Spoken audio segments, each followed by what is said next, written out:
మళ్ళీ ఏం జరిగింది మామా?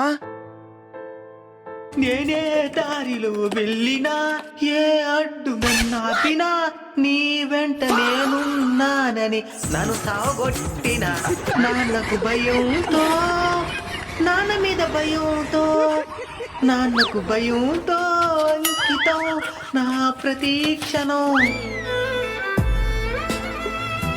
అందరూ టైంని సెకండ్స్లోనే మినిట్స్లోనూ కొలుస్తారు. నేను మా నాయన నిద్రతో కొలుస్తాను.